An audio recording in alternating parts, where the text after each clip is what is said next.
questions because we got a lot of questions, more coming in on the live feature. Keep them coming in. We'll answer as many as we possibly can. And I promised that we would get to this one today, Sure. somebody earlier in the week. I know some adults with possible echolalia, and they want to know, how do we treat echolalia? Right. So echolalia is a really interesting thing. First of all, for those who don't know what it is, it's when an individual just repeats something that they heard. So they're echoing. Now, it could be immediate echolalia, which means they repeat just what they heard right then, or it could be delayed echolalia, which means they repeat something they heard earlier, like from a commercial or something like that. Most of the time it's from TV. And sometimes we call that movie talk, correct? Yes, yes. Okay. So with echolalia, originally it was, I mean, it still is sort of classified as a self-stimulatory behavior, or that symptom, which is defined as repetitive stereotypical behaviors that really have no function. So that's kind of where it falls, but symptomatically, if you look at what it is. But if you really think about what echolalia is, I think it has different functions. So delayed echolalia, in my mind, is often an attempt to communicate. So the person is repeating something from a TV show or from some other conversation they heard, and they do it in sort of everything about it is communicative except the content. So it doesn't always make sense, but sometimes it's in context and sometimes it's completely out of context. So sometimes you'll hear a child who's just repeating something like that they heard from a movie, and it just absolutely doesn't even fit into the situation. Other times you hear a child will actually use it in order to communicate. And in both cases, I think the child's attempting to communicate. The ones that are in context, the child's a little bit more aware and is kind of trying to use something they heard to plug, just like we do when when you learn a second language, what you do a lot of times is you use little sayings. Right. And sometimes they don't make sense because you say them a little bit wrong, and sometimes, and then finally you get it, and then you can use it fluently. And I think it's the same thing. I think with our kids, they're using something they heard, and they're repeating it, and they're trying to communicate. That's most of the time with delayed echolalia. Now with immediate echolalia, when a child repeats something that was just said to them, I think it's similar in the sense that I think children are trying to respond, but they don't know what's being asked of them. So instead of responding, they just echo what they heard, because what they think is they're being told to say something. So when we used to teach our therapists, our supervisors many years ago, one of our very smart senior supervisors did this presentation one time, or two of our very amazing senior supervisors, Kathy Thompson and Carolyn Breddick. They did this dialogue which they were showing our supervisors, and everything they said, they were trying to say, this is what kids hear. This is how kids hear things. And they were just saying, blah, blah, blah, blah, blah, blah, and to a child who doesn't understand what the instruction is, if they're really trying to gain the reinforcer, if they're really trying to do the right thing, they'll tend to just repeat. Okay. So it's kind of a good sign then. Echolalia is always a good sign. Okay. Echolalia is never a bad thing. It's always a good sign because there's a motivation behind it to interact, to communicate. So it's not a bad thing. Okay. In fact, in the old days, we would, the first, if you think about it, I say the old days, but even now, if you think about it, the first type of operant that we teach in speech production is repetition, is echoing. Right. So we used to call it verbal imitation. Now it's echoics. It doesn't matter. That's what it is. You're trying to teach the individual to echo exactly what they hear.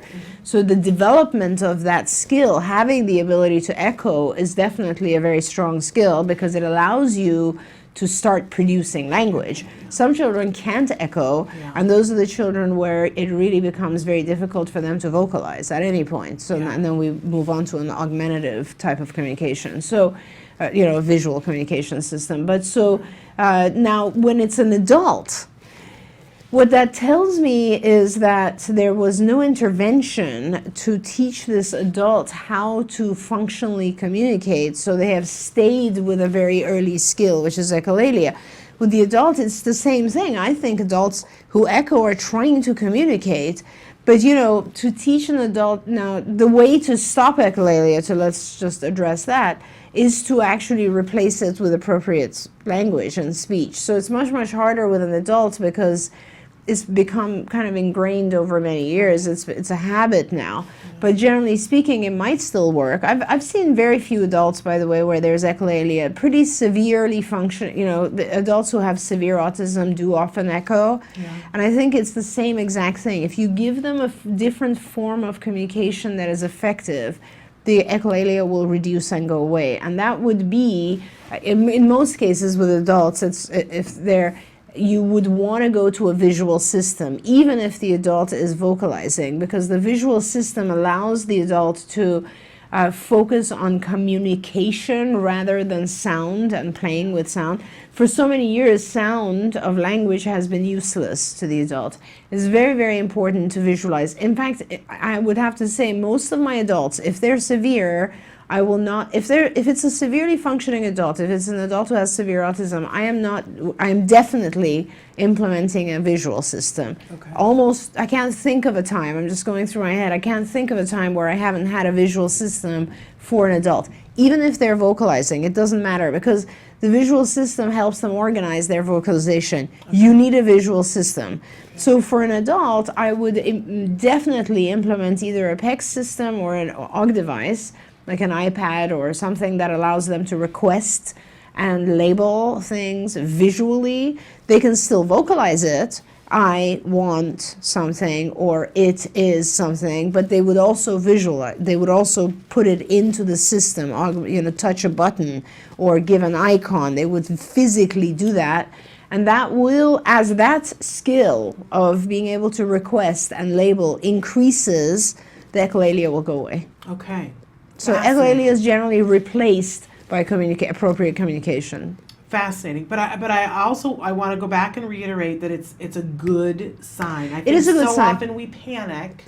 It is a good sign because it looks different. Yes. And we panic, but it's a good sign. And the other part, the important thing about it is that even though it's a good sign, it's an early development sign. So you don't want to reinforce it. You don't leave it alone, but you don't want to reinforce it necessarily unless you're a very young child. If it's a very young child who's developing echolalia, then it's fine to start reinforcing it a little bit because it's an early phase of language development, but you definitely don't want to reinforce it in an adult because you're trying to get rid of it. Right. If you want to move through that phase onto the next phase. Okay. And so with adults, you would reinforce their communication through other systems, which would be OG or visual, and vocalization of appropriate labels and requests, but not when they echo. So when someone echoes, you would ignore it, and you would then perhaps give them their OG device so that they can communicate. Often a parent or a caretaker knows what the individual is trying to say, so you can help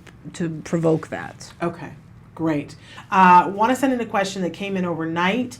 And it's funny because we were just talking about when you're learning a second language, and I want to say that this parent wrote in and said, please excuse that my English is not so good. And here's what I have to say to that. Bless your heart, but your English is so much better than all of my second languages that I've ever thought about doing. So let's never apologize for the fact that you are multilingual.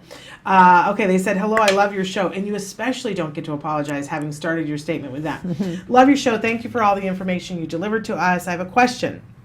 My son is 4.5 and we are potty training him after almost a year. He gets to pee on the toilet, thank God for that. Now we have a big problem. He only poops in a diaper. He can hold it every 2 days. For even like 2 days, up to 2 days. That's up to 2 days. Yeah. Even if we don't put a diaper on him, he doesn't poop. We know this time we put him on the toilet, he only pees. Right. School and I have been trying many things, getting them to work. Please, doctor, how can we have him poop on the toilet? Now he's getting old. He really needs to learn. Would you help me? So this is one of those funny tricks that we have. So hopefully it'll work. So put him in a diaper. which is fine. If you know he has to poop, that means you really know the time. Put him on a diaper, and have him sit on the toilet. In the diaper? In the diaper. Okay. So he has a diaper and he's sitting on the toilet. He poops, great. If he can, he'll empty it into the toilet. If he can't, he'll just throw it away. Teach him to take it off. Okay. And throw it there and leave it and then walk away, and that's that. Okay. Okay. Gradually, over the course of the next, I don't know, maybe week or 2 weeks, cut the diaper smaller and smaller and smaller. You could probably go from the sides or something like that. He will be okay as long as there's a diaper and he's sitting on the toilet. He learned that. As the diaper gets smaller and smaller, some of his poop will actually go into the toilet, celebrate, tell him it's great, give him a reinforcer, and sooner or later he will just get rid of the diaper himself. So it's a shaping procedure. It's very silly to think about it, but it's easy. It works. It works, and it's easy. Wonderful. Our kids get scared of the toilet because they don't know where that hole is going, and they're little. Make sure he has a toilet seat, by the way. That helps a lot too. Initially, you probably want to have a child toilet seat if he's a little guy. Kids feel like they're going to fall in and get sucked out, you know? Well, honestly, I just read a post from a friend the other day who said, I want to apologize to women everywhere because as a man, he always thought that our whole thing about the toilet seat being left up was just ridiculous. But the other day, one of his boys left the toilet seat up. He went in the middle of the night and sat down and fell into the toilet. Yes. And did a description that was hilarious about what it felt like and how horrified he was and how there weren't enough showers in his life. Exactly. And we're going to fix the problem. And he said, I want to apologize to every female ever. Oh, that's awesome. Clearly, this is a huge issue and we have not been paying attention to it. And, you know, I think most women at one point, I remember being a very young kid and falling into the toilet at one point. It's horrifying. It is awful. And I was old enough, I was probably 8 when I fell into the toilet. It's horrifying. But imagine as a kid. You're 4 years old. Yeah, scary. And it's very scary, very scary. Even if they haven't fell in there, it's a place they don't know where things are going. Yeah, no kidding. It's suddenly suction that takes things away. It's very scary. Yeah. So, you know, you have to make other things we've done with kids is also it helps a lot to have a potty seat. Yeah. There are these seats that you can sit on the floor, but then as you can also gradually then put them on the toilet. So then it goes from the seat to the toilet. If you can purchase, I don't know where this mom is, but if you can purchase one of those, it's just like a little potty chair. But the bottom of it can be removed. Yeah, so it slides first, out, so you can dump it. Well, not just that, but initially you're sitting on it on the floor, and it has a container, right? But you remove the whole bottom floor, and the top portion can be put on the toilet, so that the child can gradually go from sitting on the floor to sitting on the toilet, except they're sitting on their own seat. Yes. And that's a very good way. If you can find one of those, we have them in the U.S., but I don't know if they're everywhere. Yeah. Fascinating. It is, and I don't know whether it was you or somebody else that had said to me at some point that if you think about it, they've been wearing a diaper forever, and the poop comes out of them and it's visible, and that sometimes it feels like a part of them. Absolutely, the diaper feels like a part of them. The poop feels like a part of them. They have contact with it. Letting it go and go down that pipe to we don't know where. It's like letting a piece of yourself go. It's very scary for kids. Yeah. Difficult. All right. Well, and I don't know that I would have thought of it that way. Okay. Moving on to the next question. Dear Dr. Doreen, how can I get my high-functioning 5-year-old to make comments and have conversations with his friends at preschool? His classmates are super chatty, but he just quietly plays with his toys and doesn't say much to them. I want his classmates to get to know him and see how sweet and funny he can be, and thank you for your tips. So this is a hard question for me to answer because I don't know the functioning level of your child. It sounds, high functioning is great. So there's two things to consider. If he's high functioning enough where you feel he has all the skills involved that are necessary to be able to interact with his classmates, then the best thing to do is to set up smaller events. Usually this really just sounds like shyness. And so what you would do is you'd set up smaller parties or smaller get-togethers with a couple of friends. A lot of times it's just hard for our kids because they are just shy. And it would be appropriate to maybe invite a couple of guys over, a couple of friends over, and do something fun and have them interact. The more he becomes familiar with the children, of course, the easier it'll be for him.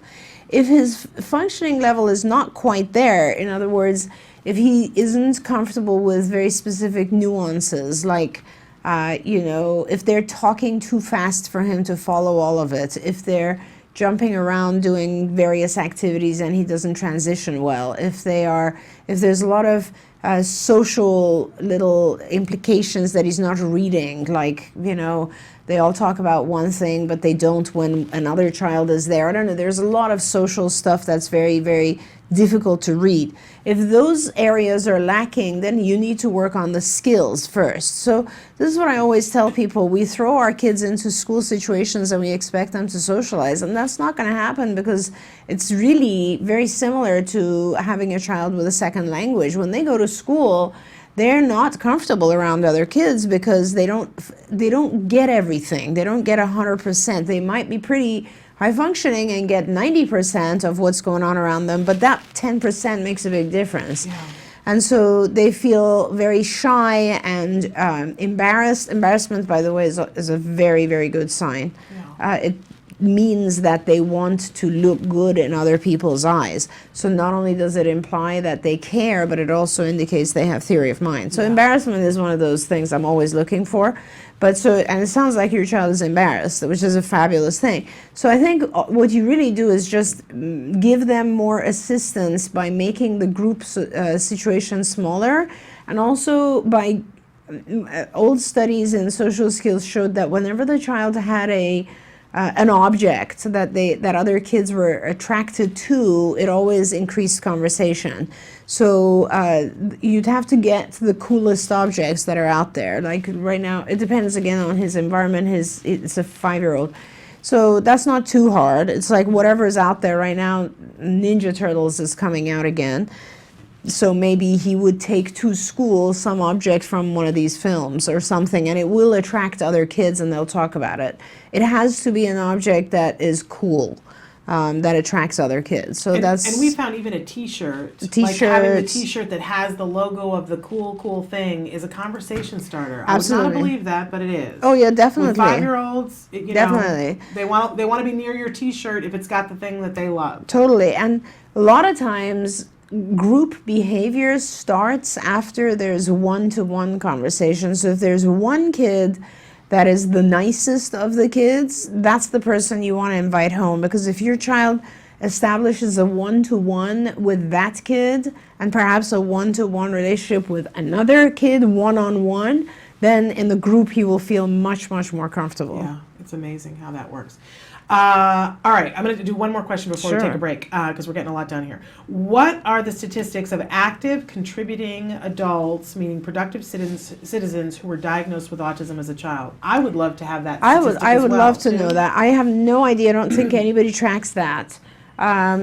It's incredibly important to track, but with strong assurance, I don't think anybody tracks that. Yeah. Because what happens is that if an individual is contributing to society, then it's very likely that they're not necessarily receiving other services, and if they're not receiving services, there's no way of tracking it. One of the things that TACA, we in this year of political mayhem, let's call it that. Say that again. There have been many people who have put forward comments of things that they would like, and we've covered on the show here that Secretary Clinton put out a plan for autism. We're asking all the candidates to identify if there's a plan. We'll share it here on the show. But TACA as an organization put out things that they would like to see, and one of them that I thought was so interesting that had not occurred to me was an autism census. Yeah. That looking to garner all of the numbers instead of guessing.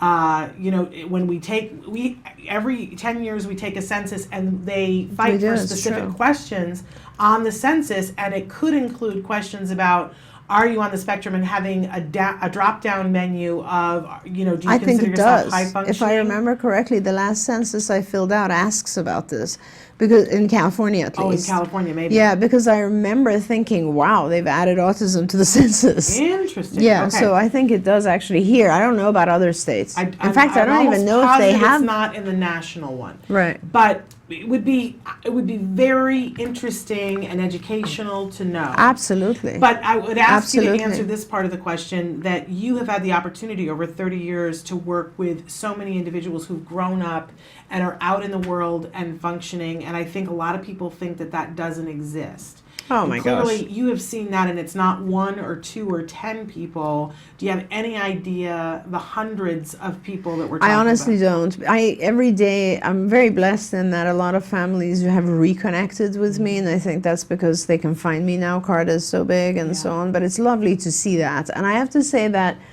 you know, whatever level of functioning, like I have a couple of adults who are, like one of my adults who would probably still be considered a pretty severely functioning adult, like has a lot of severe behaviors and issues.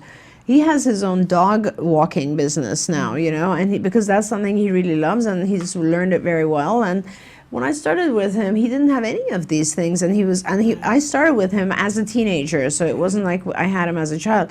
But he's doing extremely well and very happy, and in fact, I should check up on him. I love that adult. A productive That's a very citizen. productive thing. Exactly. I have another adult who's also pretty severe. You might know this mom, but you know both of these parents. Actually, you might, because the parents are very involved in autism in one way or another. But this boy has a business where he helps people when they dock their boats to go into a lake, and they have to carry a lot of stuff.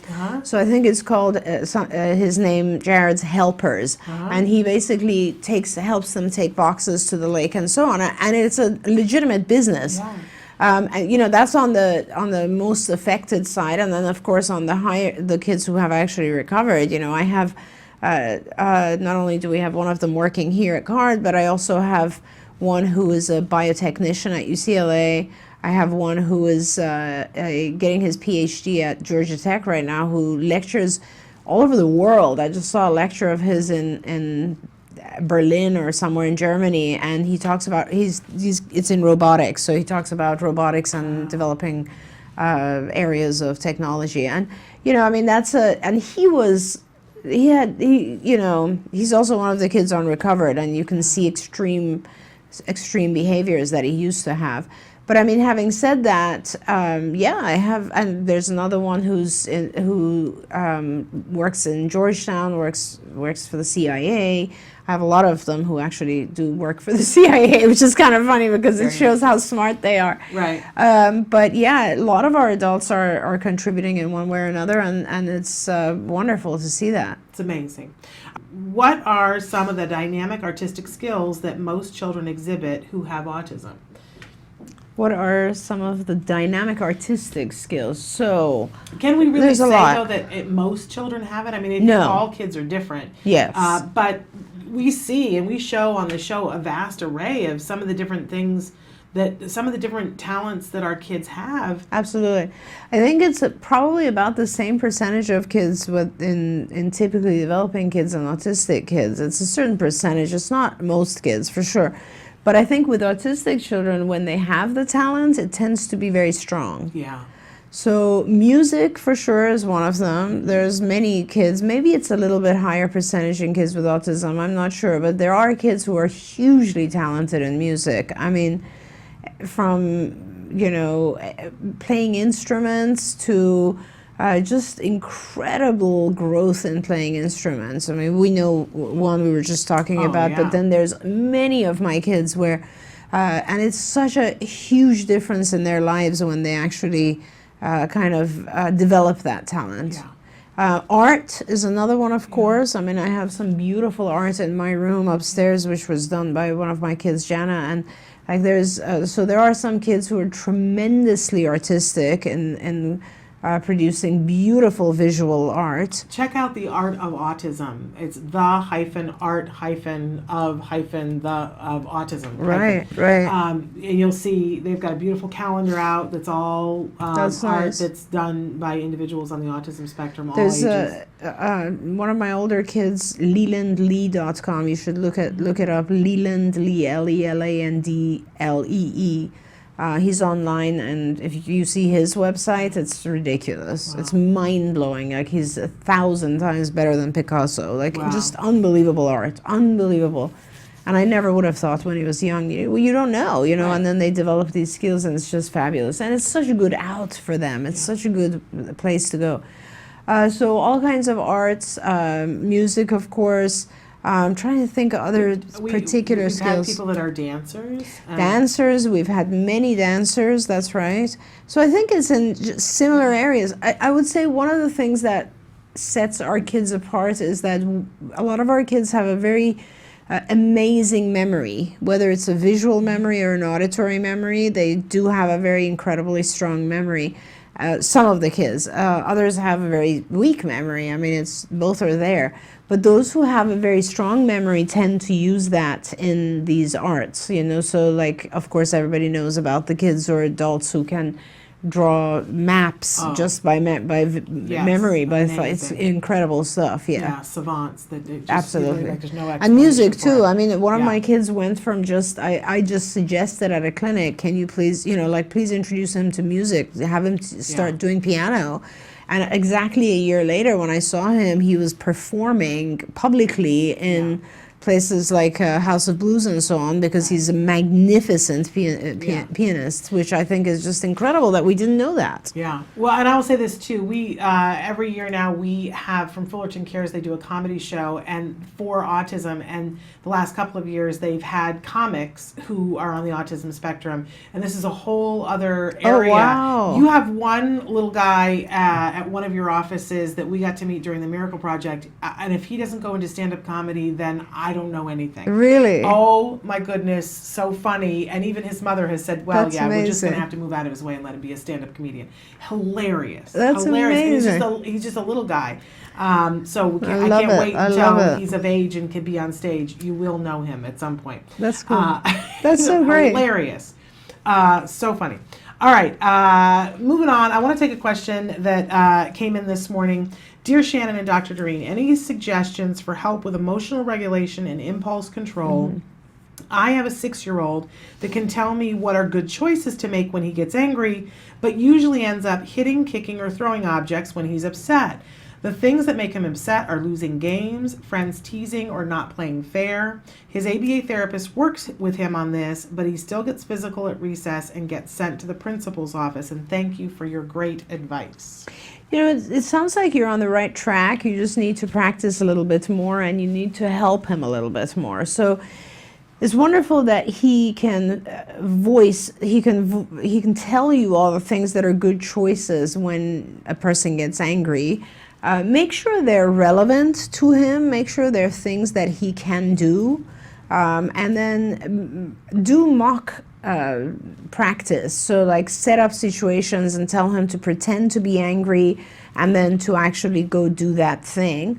So that's another stage. It's kind of like role playing it. And then another thing you can do is practice the situation at home. Like, for instance, what are the things that make him upset? Losing a game. So practice losing a game. Play a game with him. Let him lose. And then right when he's about to lose, get him ready to immediately prompt him to go into one of those activities that calm him, like breathing or counting or whatever it is. I think you're there. He just hasn't actually made the connection between, like, when he gets all worked up and angry, he doesn't realize that's the time.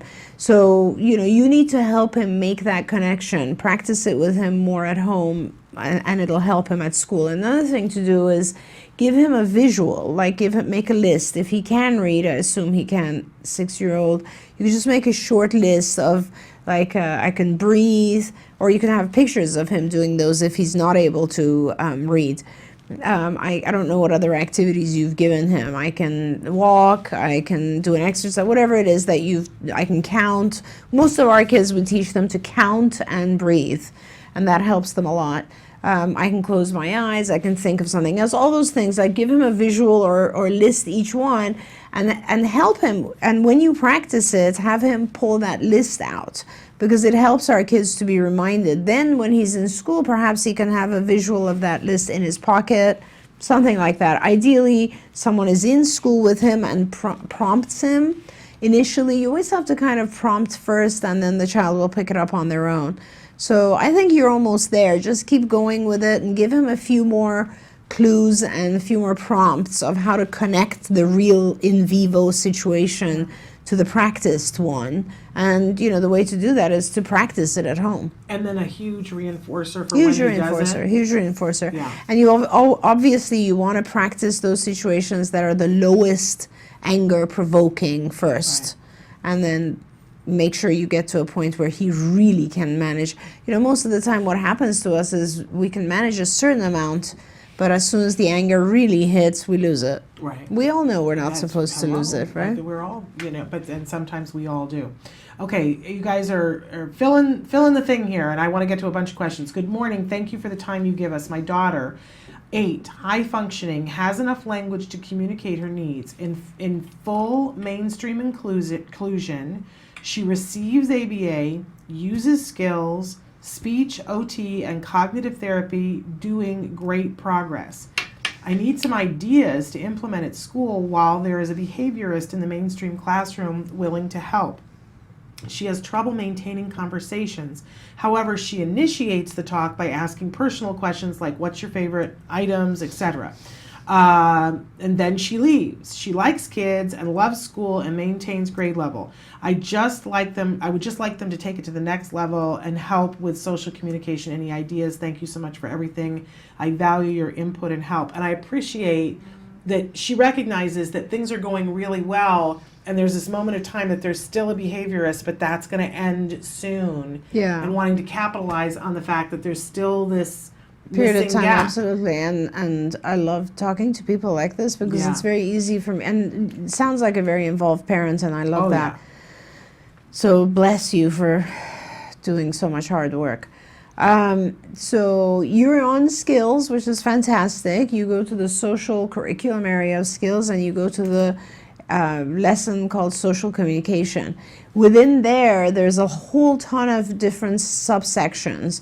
Social communication, which is the thing you want your daughter to do, is initiating conversation, but it also has sections to teach what you do to maintain conversation, stay on topic, appropriate body language, how to repair conversation when others aren't interested, how to read body language inferences about the fact that they're losing attention, and then how to repair it. Taking turns in the subject matter. I mean, it's a whole bunch of different things that it sounds like your daughter needs prior to being able to successfully do the whole thing. Social communication or conversation is a series of behaviors. It's not just one behavior. It really is about saying something that's of interest to the group, listening to them, allowing them enough time, commenting, building on it, knowing when what you said produced an odd reaction, knowing how to stay on topic, knowing how to change topic if it's been on one topic too long or when people are getting bored. Turn taking appropriate. There's like a million little skills involved in social communication. So I really suggest that you use that particular area of skills, and you make sure that and if you are using skills, you probably have her assessments so that it should show that she's lacking in those particular areas. A lot of times we hope that our kids can just go off and function and do these things, but it's really important that you give them the individual tools. And it may seem a little bit, let's say, basic for her, but I promise you, it's kind of like someone who learns a second language and they're fine communicating out there, but as soon as you ask them to write something, you realize they don't have grammatical structure because they never learned it right. So what you want to do is you want to go back and practice those tools, those basic building blocks. In fact, they're called building blocks in skills, because what they do is they strengthen the content, and then it allows the individual to be much more fluent when they put it all together. So really, that's the area you want to go to. Okay, great. I'm just going to jump into the next question here. Hello, Shannon and Dr. Doreen. I'm from West Virginia, and my daughter receives Medicaid through disability services. I just learned they cover ABA services up to $30,000 the first year. I'm in desperate need of help for my daughter, who is 4 and high functioning. I've been scrambling to find ways to get treatment and can't.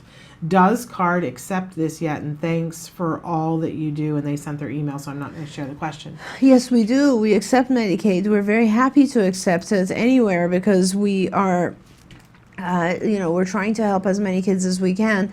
It differs per state and it differs per type of funding, but we have several centers in Virginia. I think they're in Virginia. West Virginia. Oh, so we're not in West Virginia. However, we could certainly do remote services for you in West Virginia, which is not a problem. But what you would need to do is, I think we'll take your email and we'll give it to admissions, and we'll tell admissions to get in touch with you and start asking some information. We'll need a copy of your insurance card, your Medicaid card, and some more information, and then we'll figure out how we can best serve you. And one last thing I want to add is that I know a lot of times the state has a law about the cap that they pay is a certain amount. I just want to make you aware of the fact that there's something called the Mental Health Parity Act. And if sometimes those caps are just ridiculous things that are there, and they're not the truth. Because if there is any policy in that state that covers the kind of behavioral health that we're talking about for any other condition, then the cap that you have is what's on that insurance. So the $30,000 number might be significantly higher. Or not exist. In fact, federal mental health parity doesn't necessarily allow a cap. Yeah. Because there are other disorders that require mental health services and they're not capped. For instance, if you have schizophrenia, you're going to receive services for the rest of your life, period. And mental health parity means that even if it's a mental health problem, it should be treated like a medical problem. And so they cannot put a cap. A lot of states have caps, and then when it comes right down to it, they have to remove the cap. So I wouldn't even worry about the cap at this point. You'll get services. Okay. I want to squeeze one more question in here really quickly. Thank you for Autism-Live and Skills. Mrs. Shannon and Dr. Doreen, I have been teaching my 6-year-old to ask questions from Manding for Information lesson, which she's picking up, but she's using questions like, do you want juice, instead of I want juice, which she was using very well. So how do we need to tweak this? A wise one. So this is fabulous, because this is exactly the question that the earlier person asked about echolalia. Okay. So in other words, you're saying, from what I understand, you're saying to the child, do you want juice? And instead of saying, I want juice, she echoes, do you want juice? I think that's what they're saying, think right? You're probably right. So what you need to do is, it's pretty straightforward and simple. You block the response immediately. So when you say, do you want juice, you'll very lightly just put your hand on your child's mouth so that she doesn't start until you're ready to let her start. And you'll help her by starting with I. So you'll say, do you want juice? And you'll say, do you want juice? And you'll say, I, and she'll say, I want juice. Now, you don't necessarily have to block her if you can get your I want in there fast enough.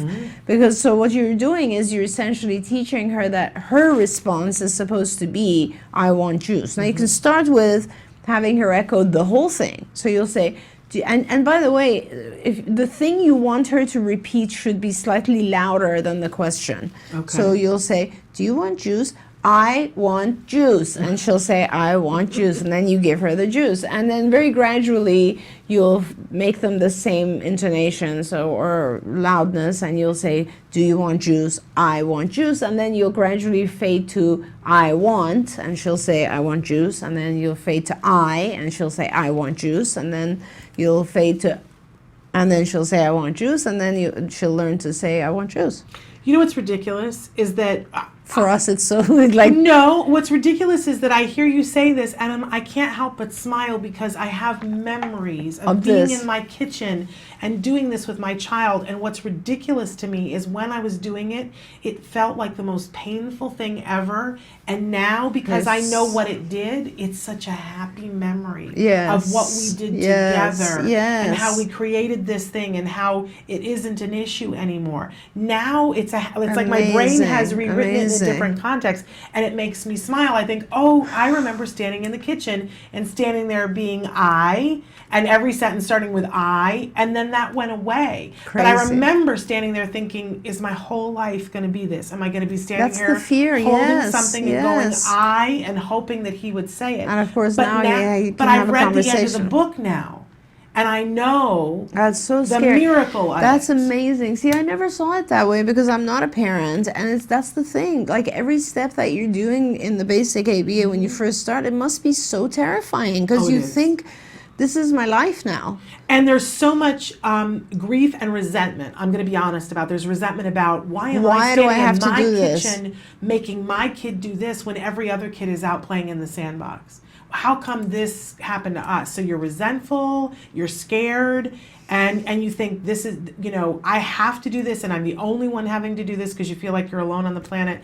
But you're sitting here talking about it and I'm like, oh, I remember that. Yeah. Like it was the happiest time. Right. Well, because I read the end of the book. Because the other side, on the one hand you read the end of the book, and on the other side it's a different thing. It's like right now, for instance, it's funny because I can compare this to the fact that my daughter right now, and I was just saying this to you, is like with my time, I have no time for anything. I don't even have time to visit my mom. I need to, like my time is so limited. But the truth is that I am now spending somewhere close to 5 or 6 hours on the weekend cooking with my child because she's on this specialized diet. And it is partially, you start out saying like, oh God, why do I have to do all this prep work, and it's so much and all this sort of stuff. But at the end, it's an interaction that you otherwise wouldn't have. And it's a pretty cool interaction. It's a gift. When you're starting to work on this stuff with your child, put the fear away because and the resentment as much as you can, because the children learn and it's fun. And like so many parents will write to me afterwards and say like, oh my gosh, it actually worked. He actually said it. Like, I can't believe it worked. And it works. Like, there's nothing like ABA to make language meaningful to our children. And meaningful is the word, because the relationship that you build with your child, my kid didn't get to be out in the sandbox at that point with the other kids, but you know what? All the parents weren't having this moment. Relationship, right? And I've always said one of the first gifts I was aware of from autism was that I for sure knew when the miracles came. Those little everyday miracles that other people take for granted. I didn't have the misfortune of taking those for granted. Absolutely. And so I got to appreciate them, and that's a lovely thing. We have to get you out because I know you have things you have to go to, but I thank you so much. Oh, it's a pleasure. I just wanted to, there was something in here that was very, very fast. It was, what age is a child usually diagnosed with autism? And I'll say the typical age is 3. If you have a provider in your area or someone who's a diagnostician who's been doing it for a long time, like I diagnose kids below 2 even. So, but the most common age is 3, but the red flags come at 1. Like the red flags are much, much earlier, and usually the red flags are things like no eye contact, no development of speech at 1. Those are things that you should probably go and see a professional. Okay.